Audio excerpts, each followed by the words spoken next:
alaikum, everybody. Welcome to another Quran study. Today we'll be reading from verse 235. Let's all seek refuge in God from Satan the rejected. A'udhu billahi minash shaitanir rajim. Bismillahir rahmanir rahim. You commit no sin by announcing your engagement to the women or keeping it secret. God knows that you will think about them. Do not meet them secretly unless you have something righteous to discuss. Do not consummate the marriage until the interim is fulfilled. You should know that God knows your innermost thoughts and observe Him. You should know that God is forgiver, clement.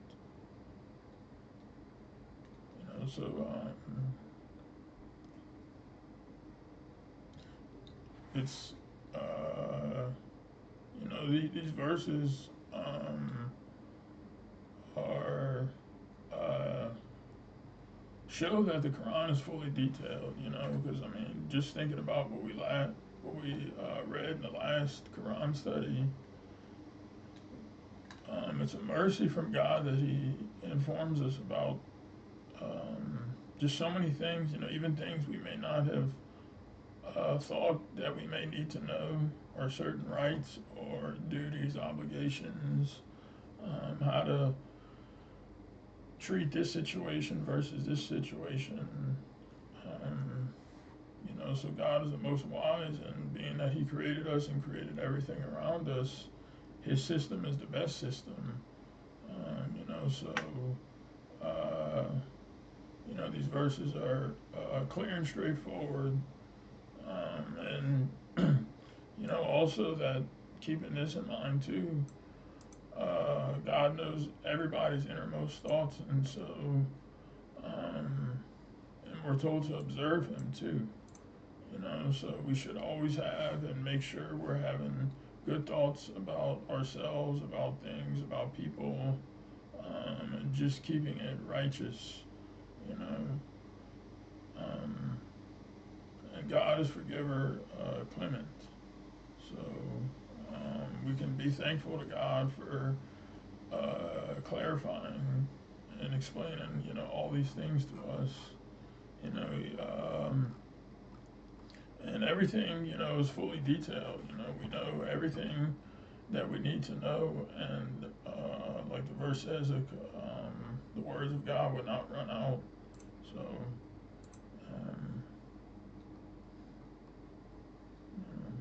and we have to uphold these too, so there's specific rules for engagement, breaking engagement, divorce, marriage, consummation and stuff. So it's for our own happiness too, and naturally as submitters, we are inclined to this. We prefer it, we believe it, we like it, everything in the Quran. We don't find anything objectionable, or we don't even, huff or puff in the slightest about what's in this book, because when we realize that, our hearts naturally should gravitate towards an agreement to everything that we're seeing here, and it's not to say that, like, things aren't difficult in the sense, like, the striving and, the tests and all that. So just keeping that in mind. Breaking the engagement. You commit no error by divorcing the women before touching them or before setting a dowry for them. In this case, you shall compensate them, the rich as he can afford, and the poor as he can afford, an equitable compensation. This is a duty upon the righteous. So there's no error committed by divorcing the women before touching them or before setting the dowry. And we're told, here that, and for each specific case, they need to be compensated, as to our means. God doesn't impose any hardship on us. An equitable compensation, So if somebody doesn't have the means, then God is understanding, and especially, if you know, God knows everybody's situation, and the rich as he can afford, and the poor as he can afford, an equitable compensation, and so. Um, you know, If you divorce them before touching them, but after you had set the dowry for them, the compensation shall be half the dowry unless they voluntarily forfeit their rights, or the party responsible for causing the divorce chooses to forfeit the dowry. To forfeit is closer to righteousness. You shall maintain amicable relations among you. God is seer of everything you do. So it's interesting to see here how forfeiting is closer to righteousness. I guess, like erring on the side of safety, or caution, if I'm thinking about this correctly, and and also just general, um,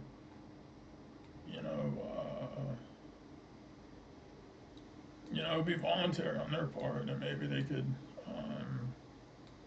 I know we're told from other parts of the Quran how you can forfeit. I think compensation if somebody's family was or family member was harmed, and then you can forfeit some certain things as charity and stuff.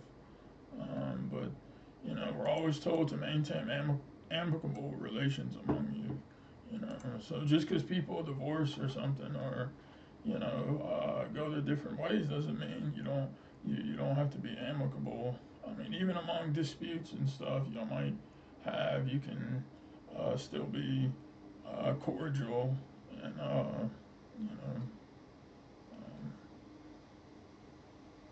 God is seer of everything you do. So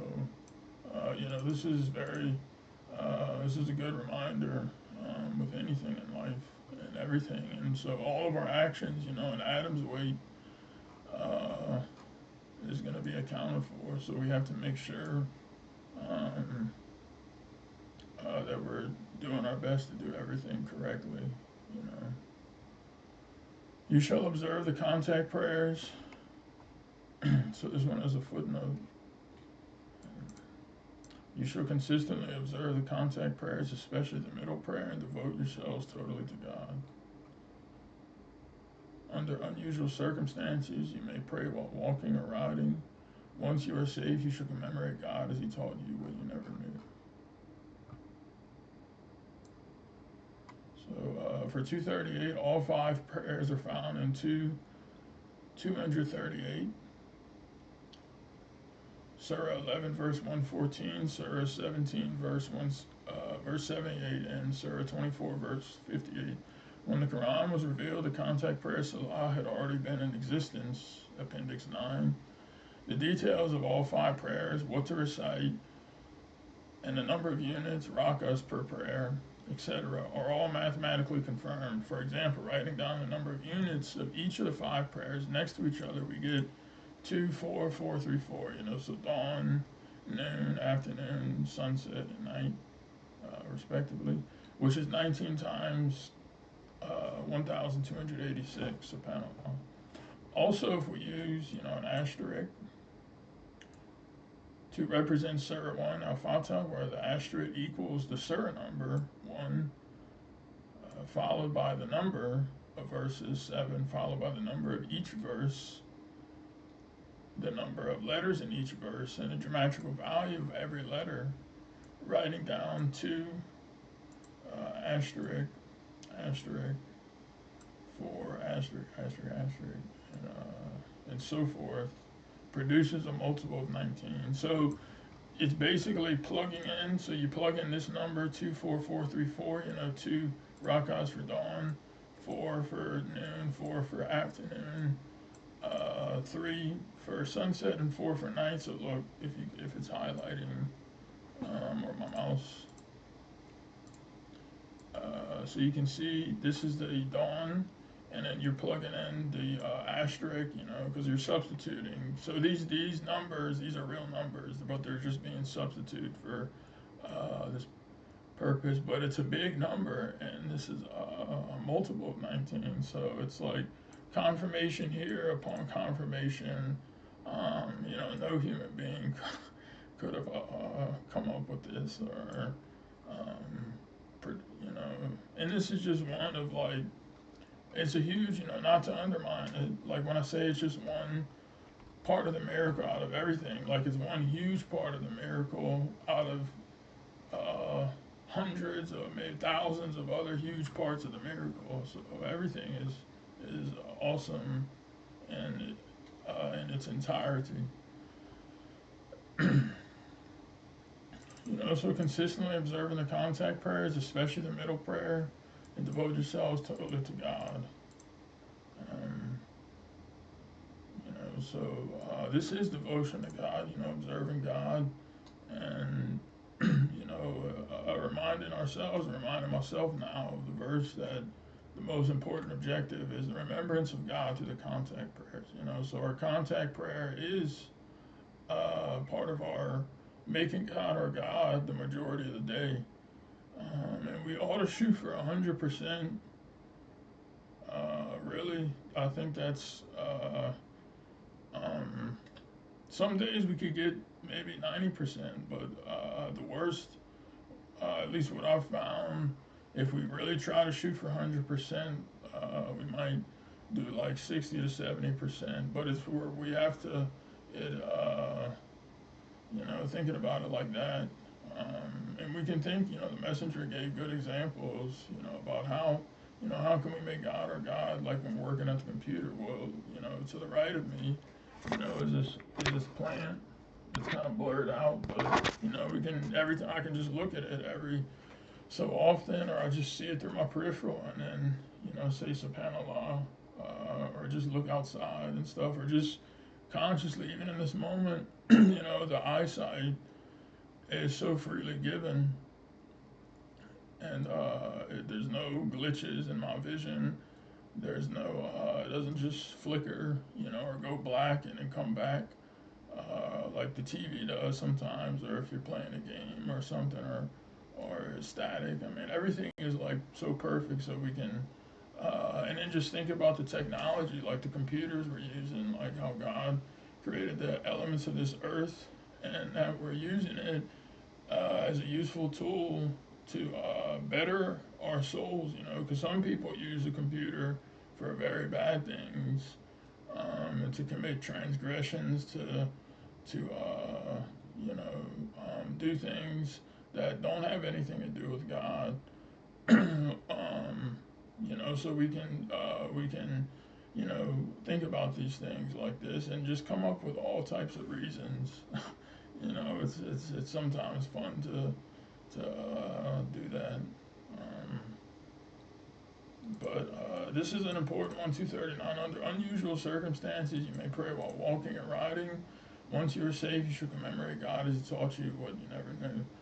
So, unusual circumstances, even if we're in unusual circumstances, uh, even if we're driving, we can, pull over on the side of the highway or something and maybe pray, uh, you know, on, little dirt patches or something, or whatever. But if you're stuck in traffic, obviously, like, and you only would have, a few minutes, or it would cause you to miss your prayer. You can't, pray on, like, get out and then pray on the super hot concrete if it's like summertime, and then there's cars, beeping at you.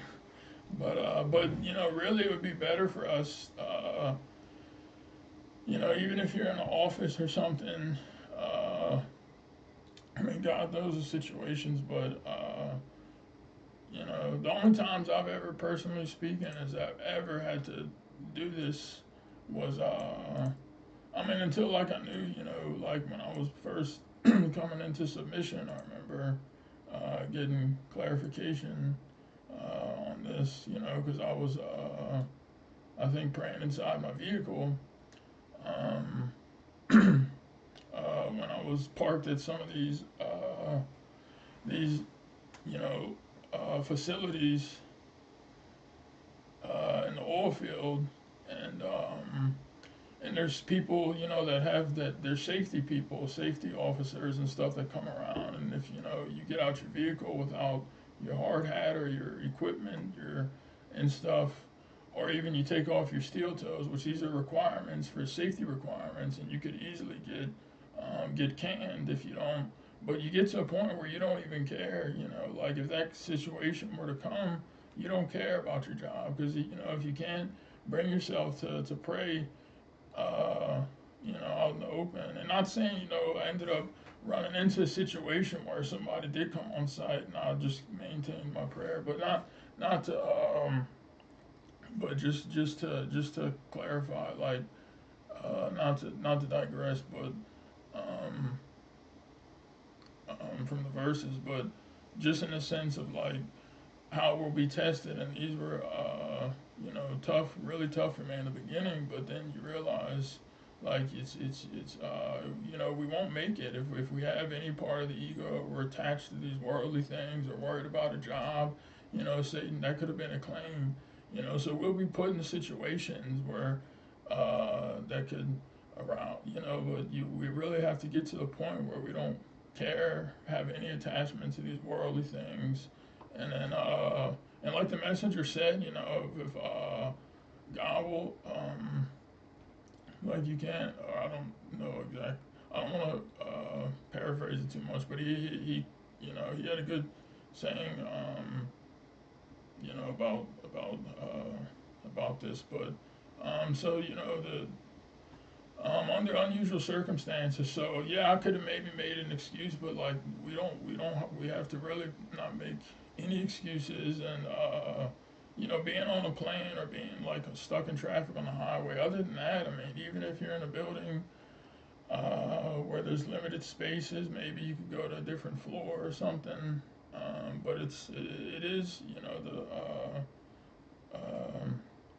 I mean, I did see the video where the messenger was talking about you can pray with like your eyelids and stuff, but under very strict circumstances, like if you're in a wheelchair and you can't get up or something, or but we have to look for reasons to do our prayers, because it's everything is so temporary, and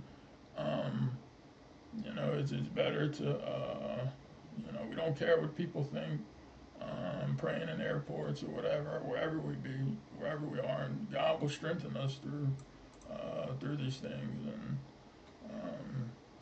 because this is important. I'm just reminding myself, and because I've also we've had questions about these in the past, I think, and so and then of course once you're safe, like in the times of war, you can shorten your prayer and stuff. Alimony for widows and divorcees, those who die and leave wives.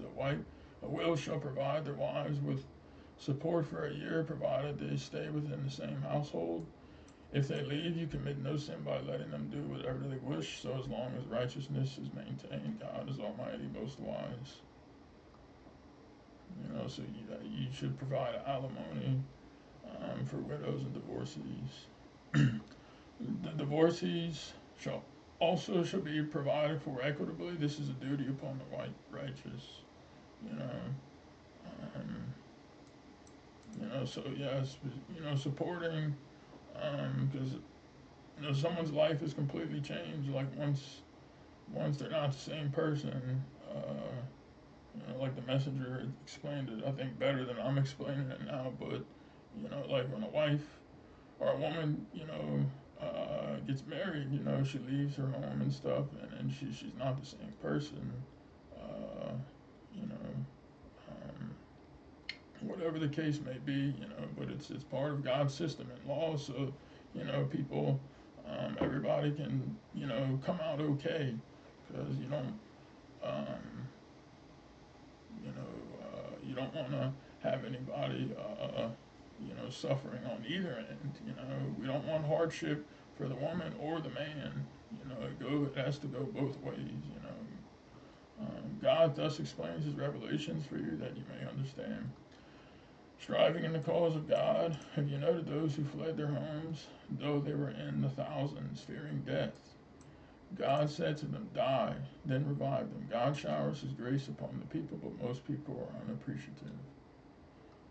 So we're invited to strive in the cause of God. And it looks like the situation here, there was people that were probably possessed of large numbers in the thousands, but they still feared death for some reason, when they could have instead strove in the cause of God. But praise be to God, he revived them after this, and God showers his grace upon the people. So we have to be appreciative for his grace, his continuous mercy too. Mashallah was like, there's a verse that says you shall appreciate God's continuous mercy, something like that, and I've been thinking about that recently, like as a new zikr, and it's been very helpful. Like in being more appreciative. You shall fight in the cause of God and know that God is here and knower. So we fight in the cause of God alone. We don't fight in the cause of ourselves, or we don't go fight wars for other people, or or our own personal disputes with people. We uphold God alone, righteousness, complete submission and devotion to God, and advocate righteousness, forbid evil, and strive against the enemies of God. Because then God be glorified is far above like even having enemies in that sense, but like if they're enemies, he's the Most High. That's what I mean by that. Like he's far above. He's far above everything, and so he's much too great, much too exalted. But in the sense of like, people who are enemies and try to put out God's light, we take God's side to the fullest extent, and God will help us. God will support us, and we have to remember to think about all the verses in the Quran about how there's victory too. There's also hard times. There's good times. There's adversities. There's calamity, and times where we could be shaken up.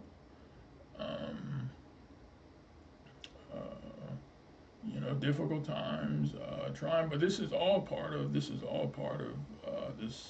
entire test of life, and also it's teaching us things too, how to trust in God more, not be distracted, keep our priorities in the right place, running to God for help. It's always these are good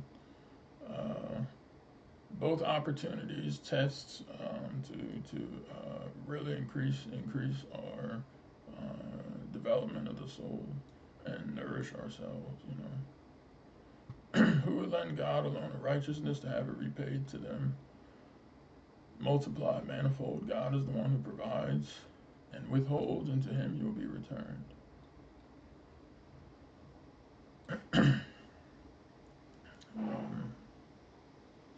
So this is like, in a sense, the best loan, and the best investment is to, I think I read the verse the other day, the sermon, mashallah, that I did yesterday, we did, and there was the verses that were talked about how, keeping the priorities in the right place, the illusion and temporariness of this life, and the verse that says the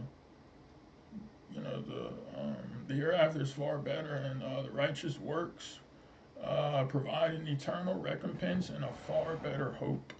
You know, so it's not people's money, it's not people's fortresses or castles or houses or themselves or anything. It's the righteous works that are the best, and they provide the far better hope.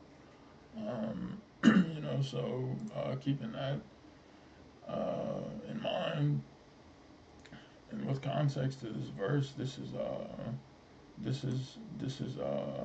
you know, everything's going to be repaid to us multiplied manifold, and this is just a result. You know, we're not doing it to like be repaid or something. God doesn't even have to do that, but it's just He's the most gracious, and He doesn't put our effort to waste, and He helps us. You know, God is the one who provides us and withholds, and to Him will be returned. So, have you noted the leaders of Israel after Moses? They said to their prophet, "If you appoint a king to lead us, we will fight in the cause of God." He said, "Is it your intention that if fighting is decreed for you, you will not fight?" They said, why should we not fight in the cause of God when we have been deprived of our homes and our children? Yet when fighting was decreed for them, they turned away except a few. God is aware of the transgressors. You know, so this is, you know, obviously like you should fight in the cause of God. These things are all part of the test, and they're, you know, teaches us how to trust in God, and keeps, you know, exposes our devotion, whether we're completely devoted to God or not. And so, if such, you know, thing is called upon us, you know, by a messenger or something, or their, you know, in this we see in this case their prophet, you know, but you know, today things are different in the sense where you know, everything is there's like information wars in a sense, you know, info wars. Is actually an old term coined in the 90s, but not to sidetrack into that. But you know, these when we make, you know, claims and stuff, they have to be put to the test, or they may be put to the test at some point. So we have to just remember that all this is temporary, you know, this life, and that all that matters is God, you know. And so that's keeping the right priorities, and it really should bring us peace to knowing this, you know, reminding ourselves like what, you know, how we all go back to God, and whenever adversity or calamity or you know, pinches could happen to regain our attention, you know, it should make us happy to think about these things, in a sense, because we can see, you know, most people are trapped in the illusion, and they're in the matrix. You know, it's really a real thing, the matrix. They're in, but they're in Satan's matrix. You know, they're in his matrix, and as submitters, we've gotten the truth, and we've stepped outside of Satan's matrix, and or, you know, Satan's kingdom, I should say. But and we want to re-enter, and we signed up.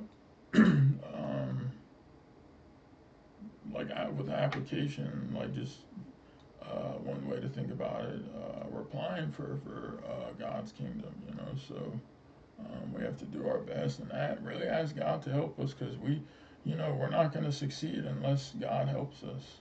We can't help ourselves, you know. Even if we think that we can't let Satan come from our right and say, "Oh no, you shouldn't ask God for help with said mission test," or like you're supposed to be able to handle it by yourself, or that would be copping out, or you know, these thoughts can come to us, you know, they can, we have to recognize them that, no, like we should ask God with help for every single thing, and it doesn't mean, you know, He's very clever, you know, so we have to be aware when these things come to us, and he'll come. That's what in Surah 7, he'll come to from us from the righteous side. Like, oh no, it's you should be, you should be able to pass this test by yourself, or all these different. Because I'm sure maybe other people have had this thoughts, but of course, they come and go, and we should quickly recognize them and ask God to help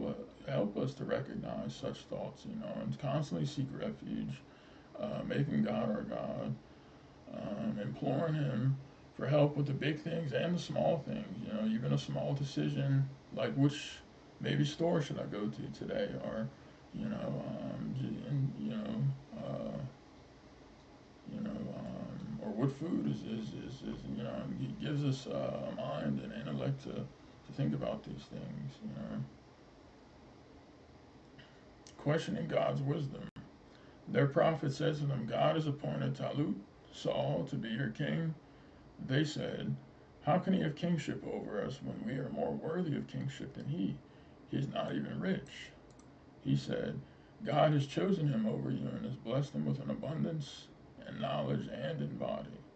God grants his kingship to whomever he wills. God is bounteous, omniscient. So, it's a common mistake to think that, a lot of people, wealth and riches doesn't make you worthy of being a king or ruler. In fact, unless you really have a big soul or you're righteous and having ruling with all that wealth or being that wealthy doesn't isn't gonna make you a better fit for the job of king. But God has all the wealth, possesses all the wealth in the heavens and the earth, and He grants kingship to whoever He chooses. But this is a good verse about not questioning God's wisdom. So we may not understand situations or think, but who are we? We don't even know. What each cell in our body is doing. Like there's our heart cells are doing different things right now. We don't even know their number. Like, each one of us probably has a different number of heart cells. And how much do we actually even know? Like, what wisdom do we actually have?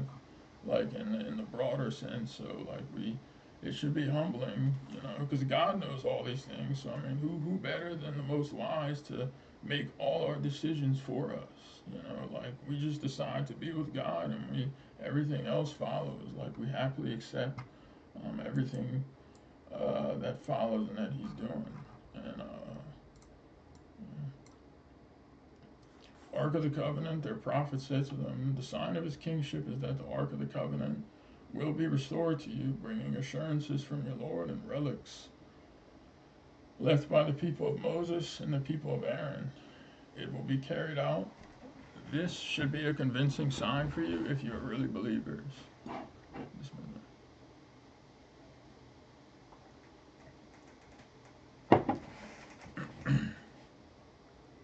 So this is talking about the Ark of the Covenant and, bringing assurances from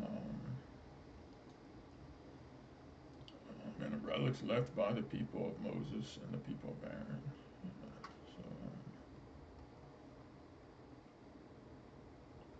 And obviously this was a sign for these people, and should be a convincing sign, if they really are believers. That's why the mathematical miracle, should is going to be a convincing sign. Even if you just know a few things about it, or you're still learning about it, or just a few, like the messenger said, just the count of the words God, and then the 118,000 or 181. I don't remember, but the verses where the word God occurs, you add all of that alone. Even if that's all or you're just learning, that should build. So and just the mathematical miracle in of itself, and and anything too to relate to it, you know. So if other signs come, or um, you know, uh, like with some of the individuals that were insulting, you know, like they didn't realize what they were doing, but they were insulting and undermining, and they can't undermine. I mean, God be glorified. They tried to, but you know, they're just really undermining themselves, unfortunately. But you know, anything that the miracle and that God that confirms, you know, or brings clarification on matters, and really, I mean, it's just information too for people. They don't have to believe it. They don't have to accept it. Just like the messenger said, you know, like in the video, what is life all about? He can come and discuss the matter with him. If you don't see it, he said, you know, that's fine. You can just how did he say? He was like, yeah, you know, just leave, you know, like in a very nice way. He said it, but like in a sense, you don't have to stay here and argue and get enraged and throw insults like we've seen before. You know, you just leave. You know, it's okay. Like you know, everybody has to worry about their own neck, and so that's you know,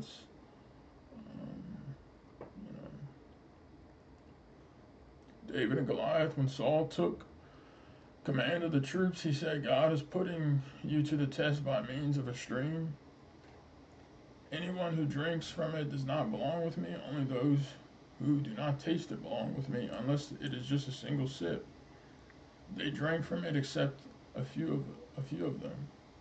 When he crossed it with those who believed, they said, now we lack the strength to face Goliath and his troops. Those who were conscious of meeting God said, many a small army defeated a large army by God's lead. God is with those who steadfastly persevere. Sorry, I had to crack my neck. Um, but yeah, like this is you know, talking about the story of David and Goliath, and how these people were you know put to the test by means of a stream. And I found it kind of interesting how they were warned. They said, don't.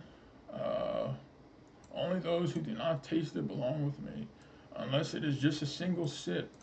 But it's better, like, and we can apply this in ourselves, but it's better not to, even if just, you know, a single sip was okay, it's better not to even do that. Like, you have to, uh, you know, you would probably be in a much better position because now you know, even unless it's just a single sip, well, let's say you take that sip, now you might be more inclined or at risk to take another sip, where if you just would have not, you're like, oh, I'm just going to do a single sip, you know, and then that'll just be it. But then you want more. Perhaps maybe that's what happened, but not to speculate. But it's a good way to think about things. Like, even if you're told, oh, well, this is kind of, you know, we're given examples through the Quran, like about resorting to patience, you know, capital punishment, things like that. But it said if you're patient, patience is a lot better if we only knew. And there's other examples, but you know, this is, I guess, maybe you can see it a little bit similar like that. It's better to just completely be on the safe side and don't drink anything. And I guess you know what happened? Maybe they got sick or something. Maybe it was like some really bad water, or maybe they were just like it was normal water, and then they just failed their test, and then they became really weak. Um, but those who were conscious of God, meeting God, said, "Many a small army defeated a large army by God's lead." You know, and we've seen this throughout history. There's been even you know after hundreds of years after we've seen like battles they're documented in history where it's like okay no way these people could win against this much larger army, but in fact you know they did win, you know. So we're seeing throughout other verses throughout the Quran all mathematically coded, so this is a reality, and so we have to steadfastly persevere through this. So we're right at time, so we'll finish reading this, God willing. When they faced Goliath and his troops, they prayed, our Lord, grant us steadfastness, strengthen our foothold, and support us against the disbelieving people. You know, so we always should, you know, ask for things like this. Kind of like what I was saying earlier. We need to We should ask for things like this, and it doesn't, you know, only our ego would prevent us from doing such things. And be like, oh no, you're supposed to, be able to pass these tests by yourself, and it proves the strength of your faith and all this. Like what I'm saying, these Satan can be very, very sneaky. With the, coming from your righteous, righteous from the righteous side, but no, it's actually we can't do anything by ourselves. We have to we need to even pray to God, my Lord, increase my trust in you. My Lord, make me more appreciative, make me more reverent. Uh, my Lord, help me to pray about the right things. Just these are just examples, but and God will help us. With these things. They defeated them by God's leave, and David killed Goliath. God gave him kingship and wisdom and taught him as he willed.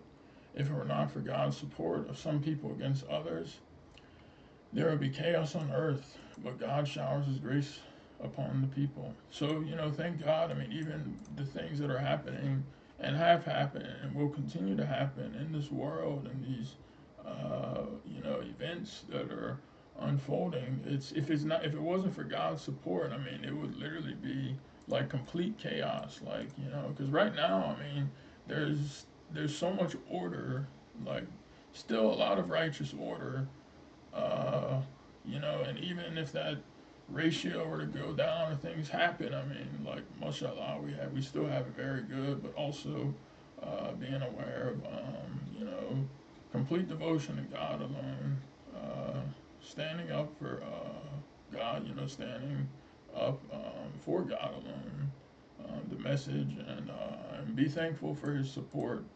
He's still supporting us. He's still with us. He's still with each one of us, and you know, and He showers His grace upon the people. Oh, okay, I didn't read this footnote. So 246, the same history is narrated in the Bible's book of First Samuel chapter 9 and 10. So yeah, talking about yes, Saul. But with this being said, if there's any comments or questions, please feel free. And if I made any mistakes, may God forgive me.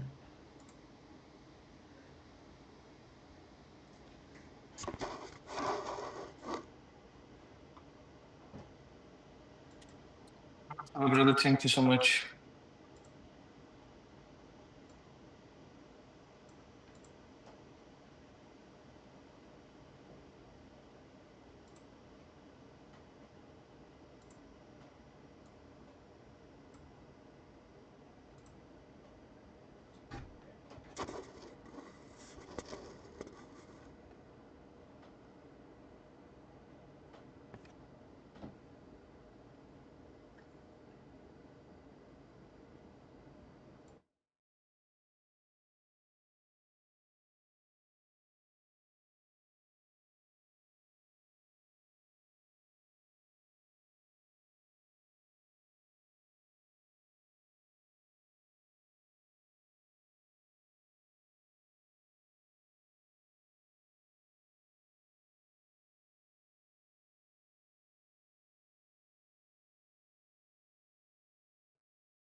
Yeah, mashallah. I would like to add something, brother. Like, it's really important to know that, we need to find a balance between, um, knowing that we are not saved yet, right? Like, we shouldn't think that we made it already. So, like, that's important to know, and then keep striving towards, trying to do all the commandments that God has given, and to be sincere, but also to be very hopeful, right? Since we know that God exists, we know that He sent a messenger, we know the message, that He sent, and we're trying our best to understand this. So it's really important to have that balance, and if you don't have that balance, then it's possible that you can think that you are saved, right? So we need to be careful with that, not thinking that we are already saved. So we need to be very cautious and do our utmost best to still striving the cause of God. That's really important.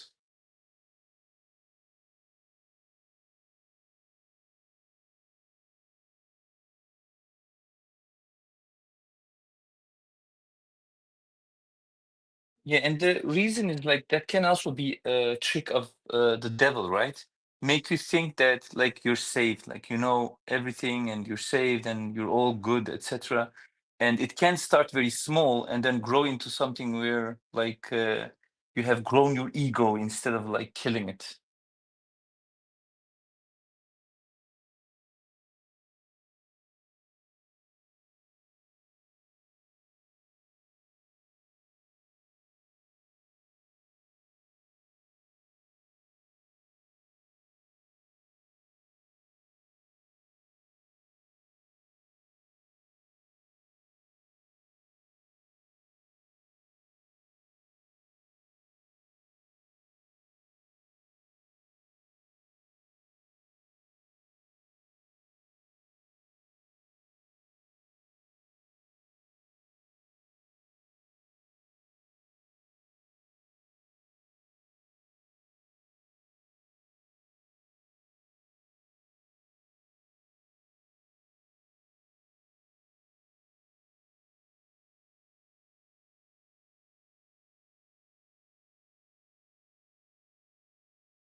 Yeah, I could hear her, brother.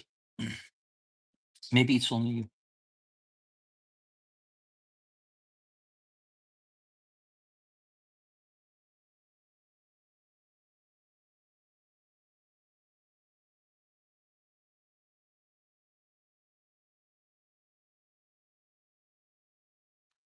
So I had another question about 235. It says, you commit no sin by announcing your engagement to the woman or keeping it secret. Like God knows that you will think about them. Do not meet them secretly unless you have something righteous to discuss. Do not consummate marriage until their interim is fulfilled. You should know that God knows your innermost. So does this mean that, when you announcing your engagement to the woman, so if you engage with someone, like you can even keep it secret, you don't have to announce it yet, or is it let me see. Once they fulfill the interim, you can know about letting them to do whatever righteous matters.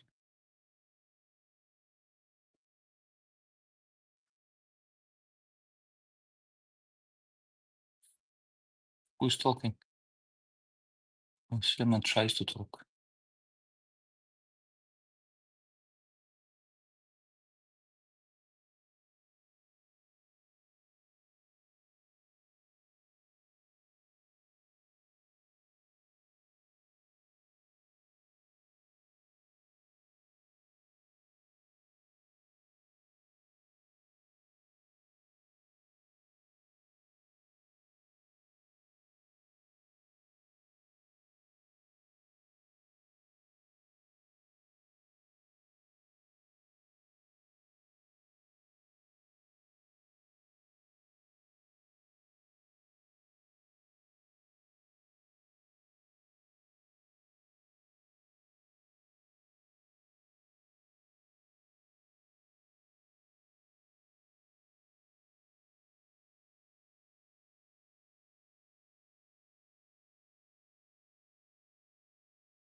Sorry?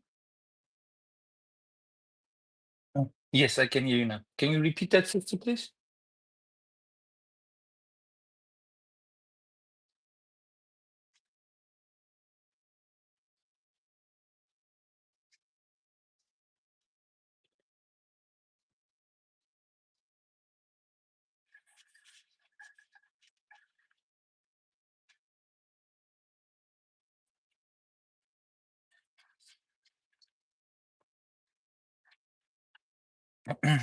Yeah, the question was related actually to 235, chapter 2. Maybe I can read it again. It says, you commit no sin by announcing your engagement to the woman or keeping it secret. God knows that you will think about them. But if I read, you shall observe the pre-marriage interims. Those who die and leave wives, their widows shall wait for 4 months and 10 days before they remarry. Once they fulfill their interim, you commit no error by letting them do whatever righteous matter they wish to do. God is fully cognizant of everything you do. And then it says, you commit no sin by announcing your engagement to the woman or keeping it secret. Yeah, I didn't really understand what this verse means, like what this sentence means. You commit no sin by announcing your engagement to the woman or keeping it secret. So, you can decide to keep it a secret. Oh,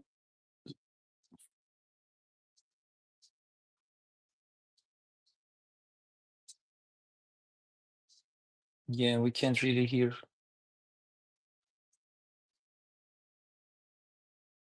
Can you try again, brother?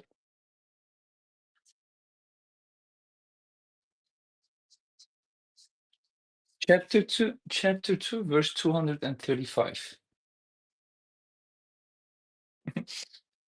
Yes, Suleiman, maybe you can write it down instead of talking.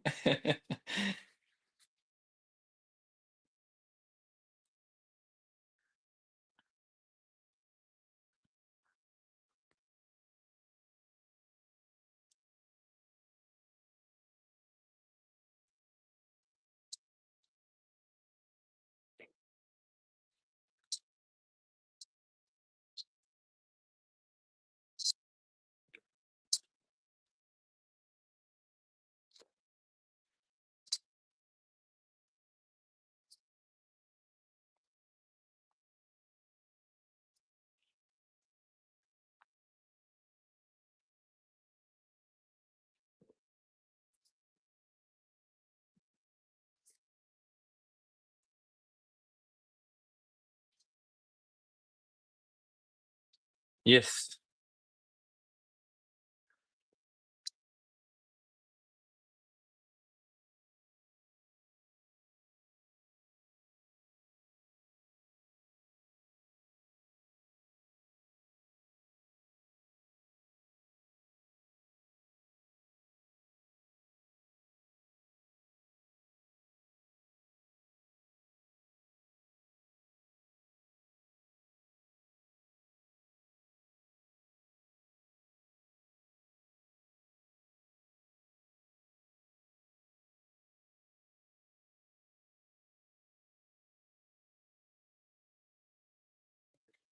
Oh, I thought you need to announce it. That's like part of that everyone knows, and when you're outside.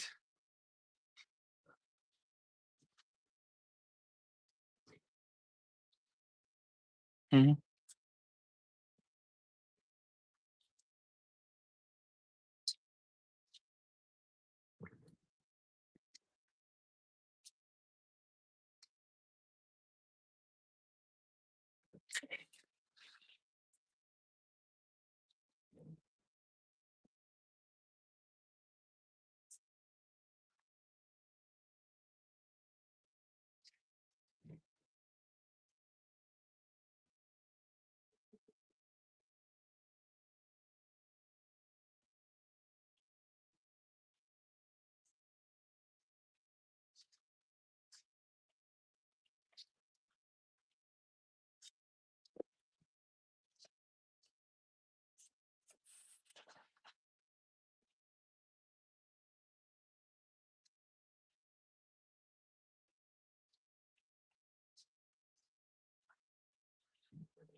Engaged or married? Engaged or married? You need to announce.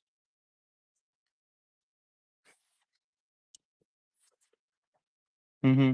And and brother, what if, like, for example, right, like engagement, let's say it takes, like, from what the message of the covenant said, is that uh, um, you need to um, know each other, right? So, and he was also talking about holding hands, knowing each other, going to cafes, for example, talk and to see if like that person is really fit for you, or like in that sense. Yeah. So, but when you're walking outside and you are holding a hand of someone which you're not married to yet, right? But is it not? Can I? Okay. Yeah. So you get my point, right? Yeah.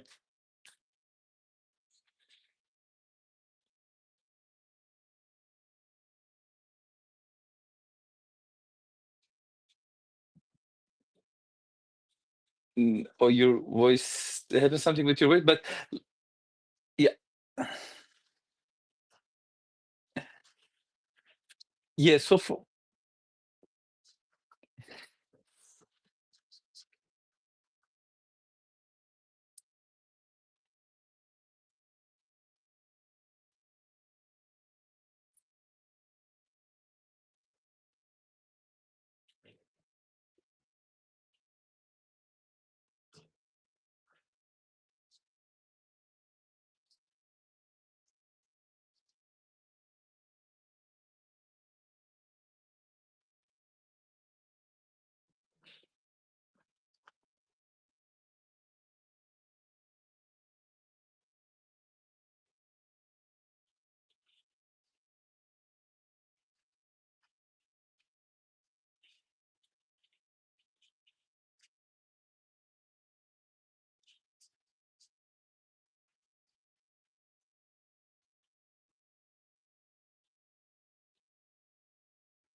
mm, yeah. So like,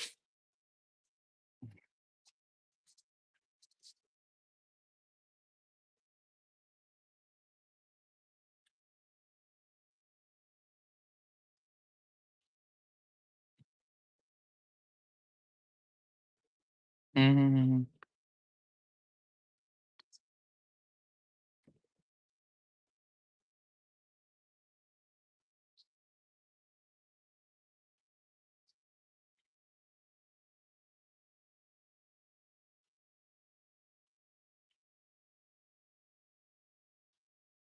mhm.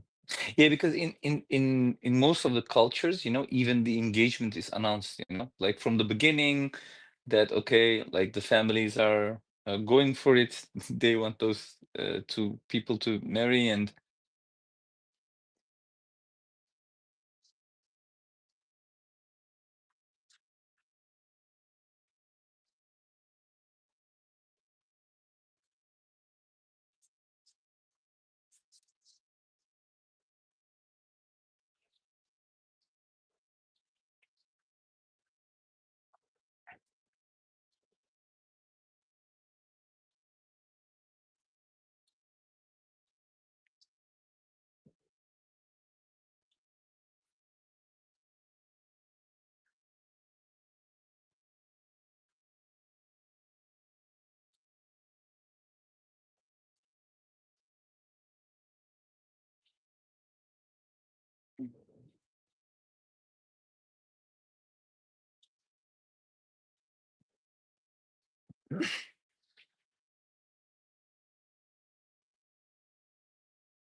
Mhm.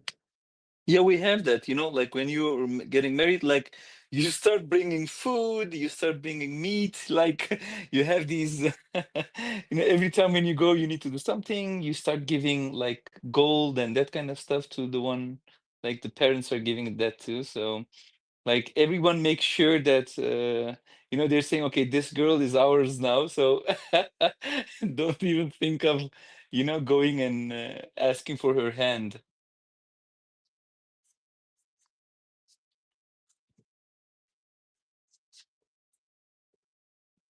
Hmm. Hmm.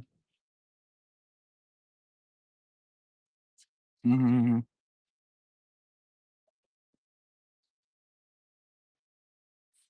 Mhm.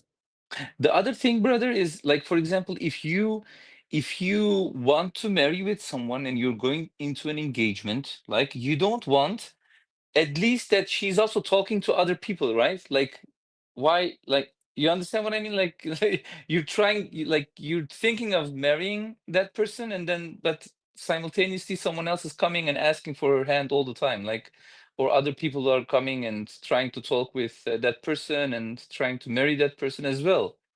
So, but if you announce it, then everyone knows, then they say, "Oh, okay, they are engaged." So, like, we are keeping the distance, like, and then wait until if the marriage happens, it happens. If it doesn't, then she can receive new.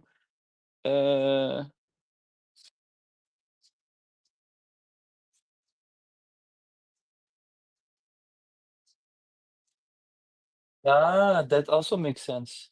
That makes really sense because also again in our culture, even when you are engaged to someone and if it didn't work out, then it becomes more difficult for especially for the woman because there then most people would think like, oh, why didn't it happen? Like, is there something wrong with the woman? Like, oh, and she threw out the engagement, so there should be something going on or like that kind of stuff.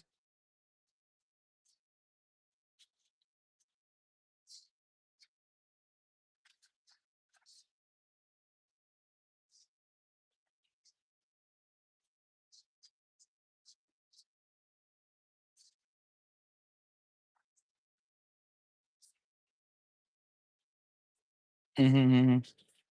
Mhm, mhm, mhm, mhm. Mhm, mhm. Yeah. Mhm.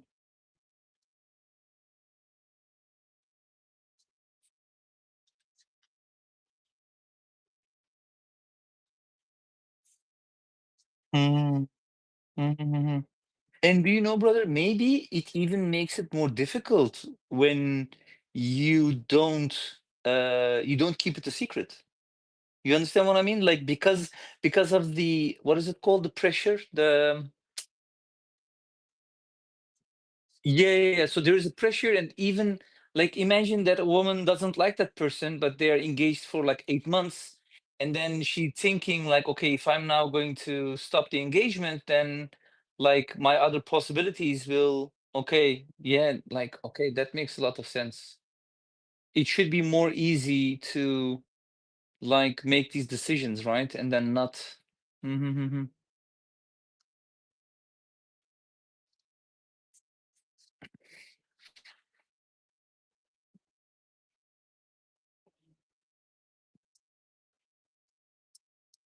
Yeah.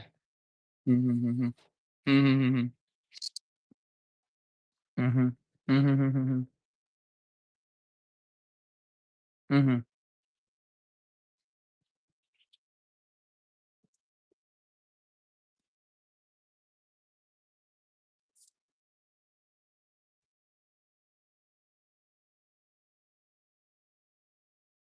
Mm-hmm. Mm-hmm. Yeah, yeah, yeah, yeah. Yeah. And what about where the verse says the messenger also spoke about this, right? Like and brother John mentioned it, that the woman is not the same person anymore after like was it after marrying or even after engaging? Because when you're marrying, remember the verse when you marry someone, you give her the dowry, and if you divorce without having any intercourse, then like God says, the best is just not to take take it back, right? And the reason is she is not the same person anymore. What was that the thing? If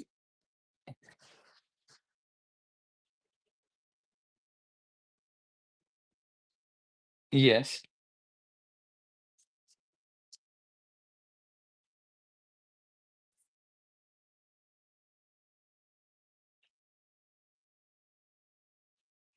Mm.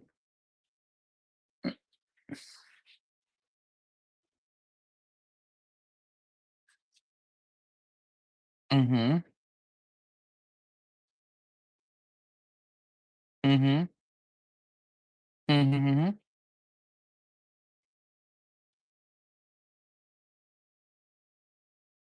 Mm.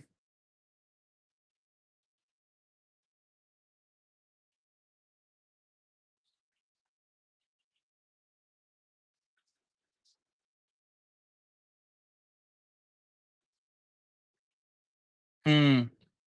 Okay, because I thought it was like, when you do that and you said that, right? And if you decide not to marry and you didn't without having like intercourse, then the best is to leave it with the woman?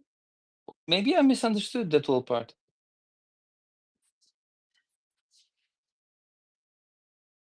It's for the woman instead of for the men.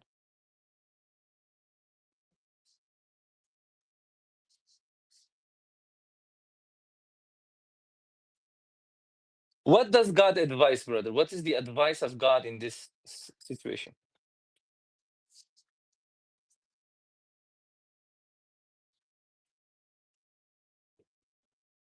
Mhm. Mhm, mhm. Mhm.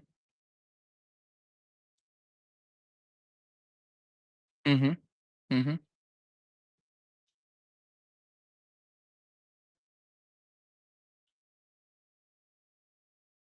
10.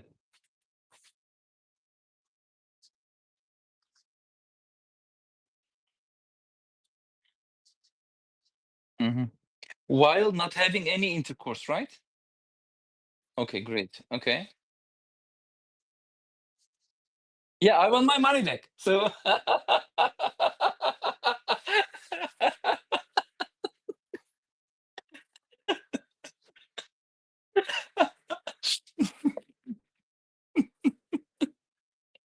it's a lot of money.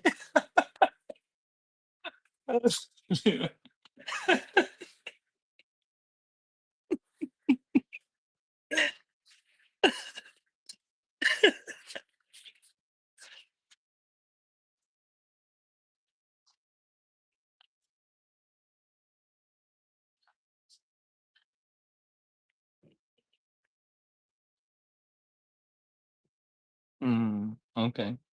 Okay, and there are no other verses where God, because I really need to recheck that, I think. Because until now, I always thought it was when you engage with someone and you set a dowry, you marry with her, but you don't have any intercourse, then God says to the man, like, okay, like that what you have given, if they want to give it back freely, all of it, you can take it, but like maybe the best is to leave it with them since they went into this road with you, right? And then it didn't happen. So, but that's what I thought. Yeah.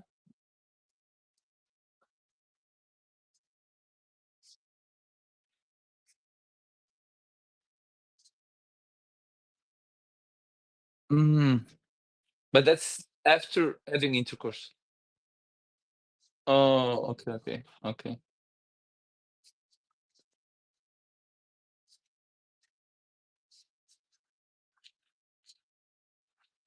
Mhm. And and where the messenger says now she becomes a different person is in that situation. Oh, okay, yeah, because she's not the same person when she left the house of her parents. Okay, okay, okay.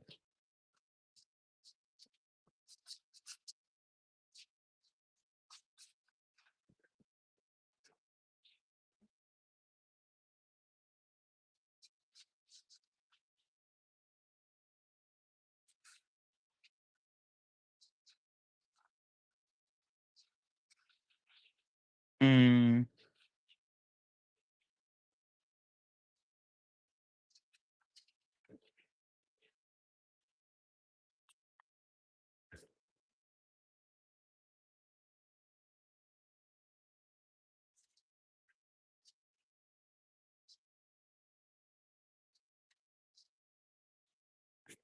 Mm-hmm. Okay, makes sense.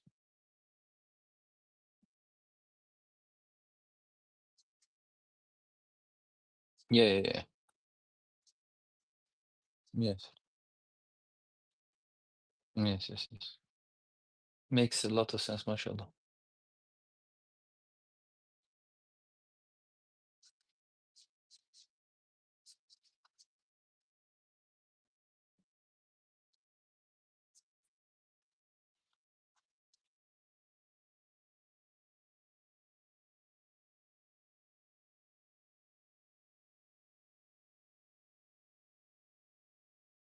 The woman or the man?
Yeah, but I didn't get the last part, brother. So what about the prophet's wives?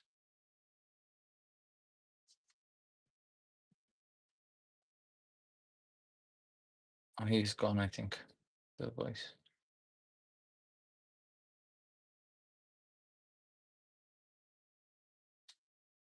Yeah, he's in Morocco right now. Yes.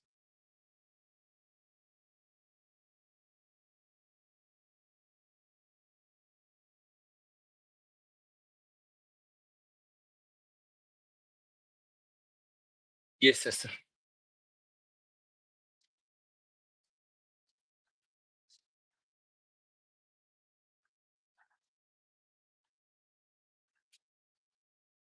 Yeah, I know there are some, like, the visibility is not very well. Maybe John knows. Brother, can you hear me, John? Um, if you can send the link in the WhatsApp group for the Turkish translation of the Apophis. I couldn't find a better version, but if someone has it or can send it via WhatsApp, that would be great. So Sister Sorgul can read about it in Turkish.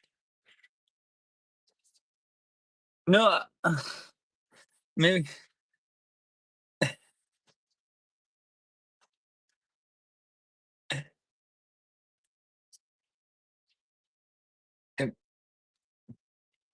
Sister, Sister Sogu, I'm really sorry, but I think we should stick first with the topic, the Quran verses that we have read, and then when that's finished, we can go and talk about off-topic things, inshallah. Yeah. Okay. Okay. Okay. We'll do that afterwards, inshallah.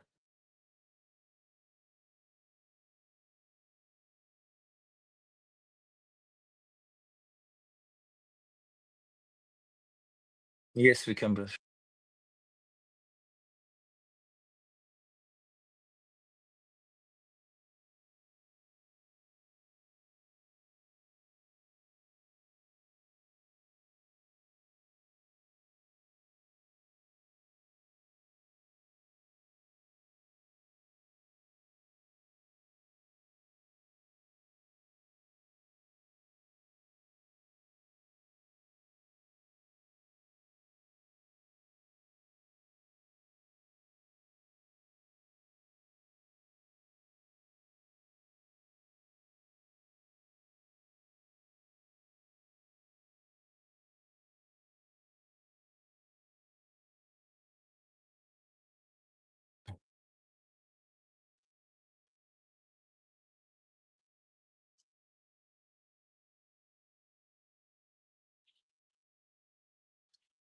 What was the reason for that, brother? Does it also mention the exact reason? Is it because, like, he needed to marry a specific woman because God told him to do, right? Was that the reason?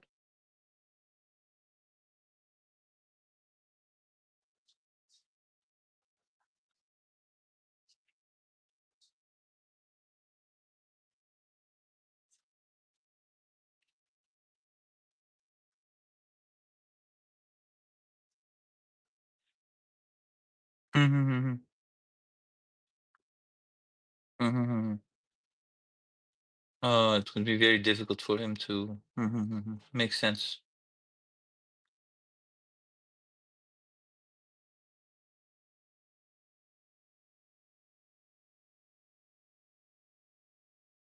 And there is no minimum, right, for the dowry. Like, um, there is no minimum like that you need to give if you're gonna give. There is not a specific thing.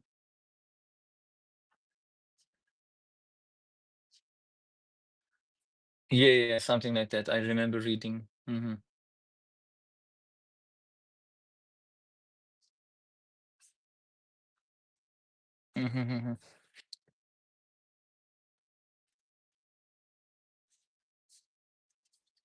Mhm.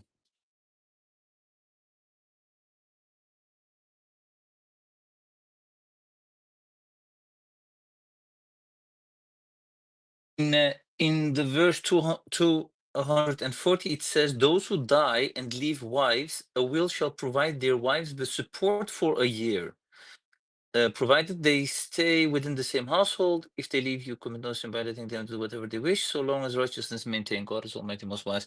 So, but this is also besides the dowry, right? This is not. This has to do with the will. Like, you have given her. Mhm. Okay, like that you. Okay, so but when it says those who die and leave wives, a will shall provide their wives with support for a year. Does this mean that, you have the verses where God talks about, the things that you leave behind, and then like all the calculations that you need to do to give the people who are left behind, right? So does this mean that, yeah, so does this mean that you have a separate part where you leave some money so that the wives can use for 1 year, and after that what is left will be divided in the specific way that God mentions in the Quran? Is that the way, or?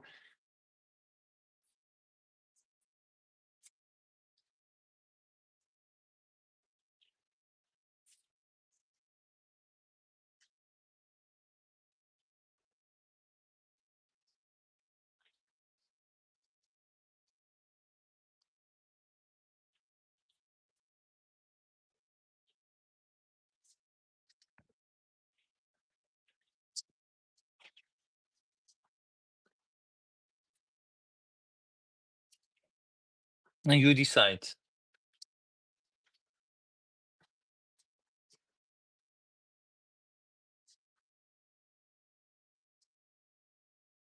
Then. Oh, so okay.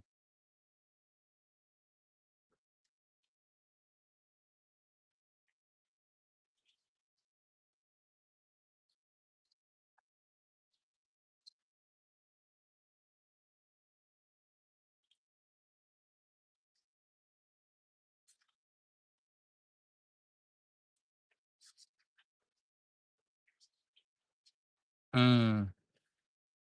Yeah, so then the person can decide to like give it to whomever he wants, and then if there is nothing left when he dies, then yeah, sorry for the other ones.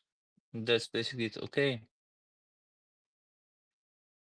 Yeah, because like when you're alive, you decide what you do with your money. So you decide to whom you want to give, and then mm,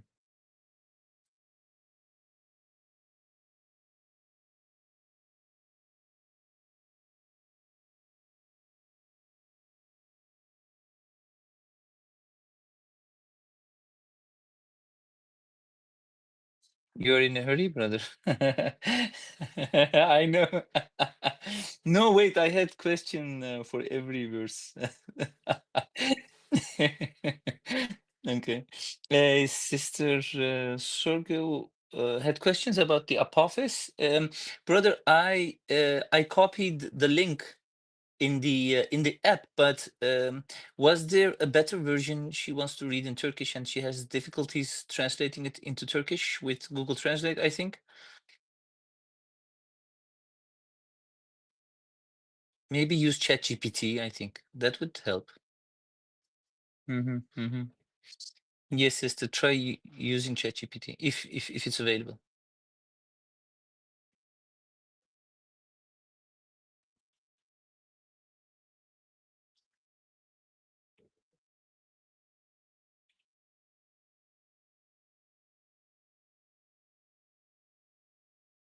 Oh, you need to use the link, sister, of the website, not the PDF, because in the PDF it wasn't like yeah.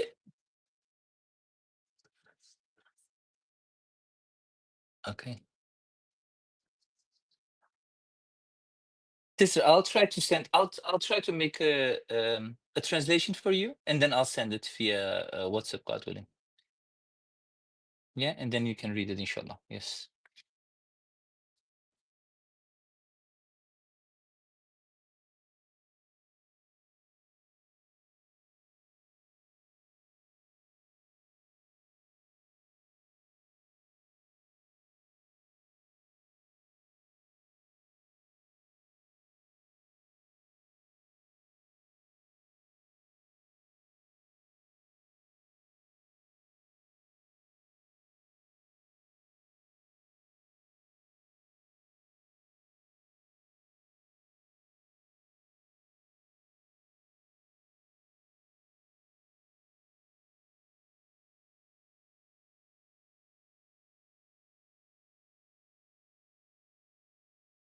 Yeah, but we can hear it. Like we hear how you speak, so that should be sufficient enough.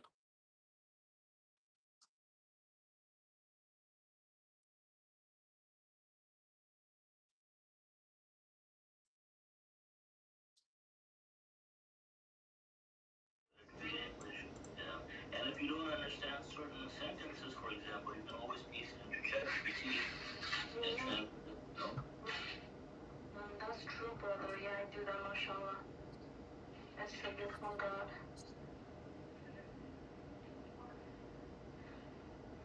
Yeah, I do that, inshallah. Sister, I'm translating it now, so I'll send it to you via WhatsApp, God willing. Brother, thank you so much. Mashallah. God bless you.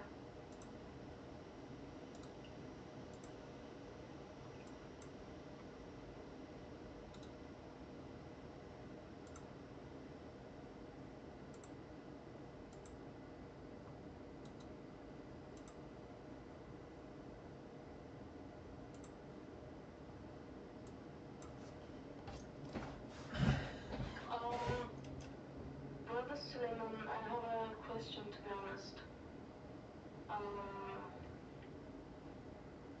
About and knowing each other and stuff. Um, so when two person like are at the part where like meeting each other, like knowing each other and stuff. Like I think also Satan is going to try his best to go between two person, right? Uh-huh. Like that's true, right? I mean that's always true about believers, right? So whether you're getting to know each other or whether you're married, you know, it's the same thing. Or not married. Yeah.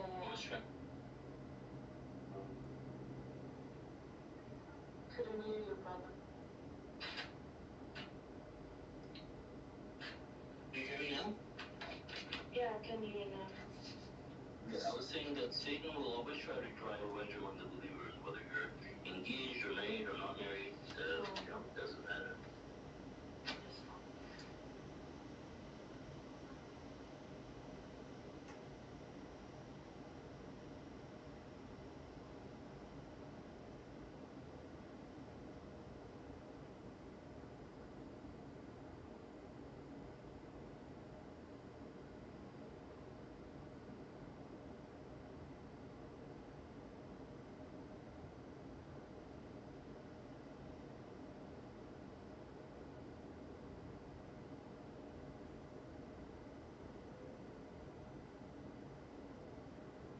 Mashallah, brother, you have also asked most of the questions.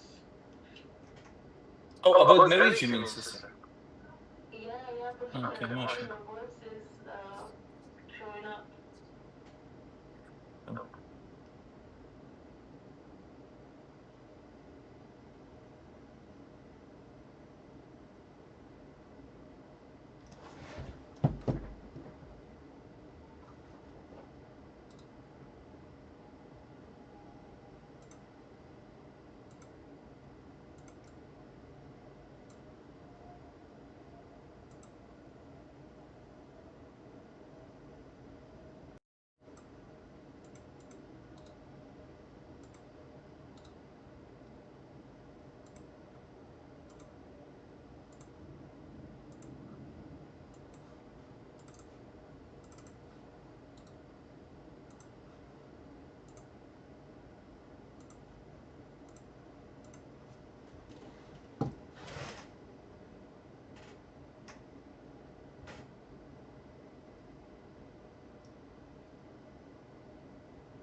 Hey, brother, is my voice showing up?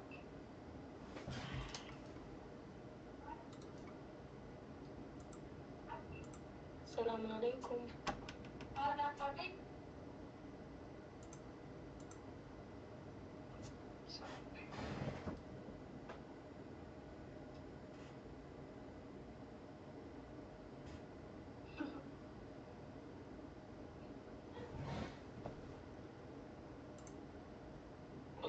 So I guess if there are no other comments or questions, God willing, we can conclude our study.